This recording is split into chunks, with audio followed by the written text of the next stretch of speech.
నంద్యాల జిల్లాలో అవుకు రిజర్వాయర్లో కుంగిన రివిట్మెంట్పై మీడియా కథనాలకు ముఖ్యమంత్రి చంద్రబాబు నాయుడు స్పందించారు. దీనిపై అధికారులను నివేదికను కోరారు. సీఎం ఆదేశాల మేరకు కుంగిన అవుకు రిజర్వాయర్ రిటైర్మెంట్ను రాష్ట్ర రోడ్డు భవనాల మంత్రి బీసీ జనార్దన్ రెడ్డి, రాష్ట్ర సేఫ్టీ డ్యామ్ అధికారి రవికుమార్, నంద్యాల జిల్లా కలెక్టర్ రాజకుమారి పరిశీలించారు.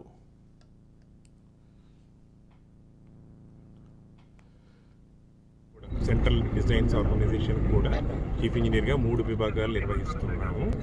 మనకి we are specialist in this kind of ఇవి చాలా వస్తూ ఉంటాయి. వీటి గురించి మనం పెద్దగా ఆందోళన పడక్కర్లేదు. ఇది ఏంటంటే వాటర్ ఉన్నప్పుడు మనకి ఎలా పోల్చొచ్చు అంటే ఒక వెసల్లో మనం నీరు లేవనుకోండి, దానికి ఉన్నటువంటి చిల్లులు కానీ మీకు కనపడవు. ఒక టైర్లో గాలి పెట్టలేదనుకోండి, దానికి ఉన్నటువంటి కన్నాలు మీకు కనపడవు. అలాగే ఒక డ్యామ్లో కూడా నీళ్లు పెట్టినప్పుడే దానిలో ఎక్కడన్నా చెమరింపు కానీ అవి రావడం సహజమే. దాన్ని మనం ఏ విధంగా తగ్గించుకుని దాన్ని స్ట్రెంథన్ చేసుకొని 100 సంవత్సరాల పాటు ఉండేలా చేయడమే ఈ డ్యామ్ సేఫ్టీ అనేది. ఇది భారతదేశంలో ఇప్పుడు సెంట్రల్ గవర్నమెంట్ కూడా డ్యామ్ సేఫ్టీ యాక్ట్ 2021 అనేది పాస్ చేసింది. దీన్ని బట్టి ఎవరు కూడా, ఏ ఇంజనీర్ కూడా they should not neglect the duty and protect the dam. If any dam under whose supervision the dam is there, అది ఫెయిల్ అయితే కనుక వాళ్ళకి రిగరస్ ఇంప్రిజన్మెంట్ ఆఫ్ 2 years ఉంటుంది. ఇది తప్పకుండా మనము తగ్గించవచ్చు. దీన్ని ఏ విధంగా చేయాలి అనే దానికి ప్రణాళికలు వేయడానికి మాత్రమే నేను వచ్చాను.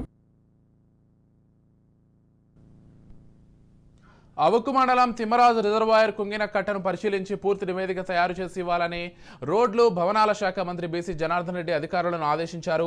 ప్రజలు ఎటువంటి ఆందోళన చెందవద్దని, ఇక ముందు ప్రమాదం జరగకుండా చర్యలు చేపడతామని డ్యామ్ సేఫ్టీ అధికారి రవికుమార్ కలెక్టర్కు తెలిపారు. ఇక రిజర్వాయర్లో కుంగిన రివిట్మెంట్ మీడియా కథనాలపై స్పందించిన సీఎం చంద్రబాబు దీనిపై అధికారులను నివేదిక కోరిన డ్యామ్ను పరిశీలించిన మంత్రి బీసీ జనార్దన్, జిల్లా కలెక్టర్ నంద్యాల జిల్లాలో అవుకు రిజర్వాయర్లో కుంగిన రివిట్మెంట్పై మీడియా కథనాలకు ముఖ్యమంత్రి చంద్రబాబు నాయుడు స్పందించారు. దీనిపై అధికారులను నివేదికను కోరారు. సీఎం ఆదేశాల మేరకు కుంగిన అవుకు రిజర్వాయర్ రివిట్మెంట్ను రాష్ట్ర రోడ్డు భవనాల శాఖ మంత్రి బీసీ జనార్దన్ రెడ్డి, రాష్ట్ర సేఫ్టీ డ్యామ్ అధికారి రవికుమార్, నంద్యాల జిల్లా కలెక్టర్ రాజకుమారి పరిశీలించారు.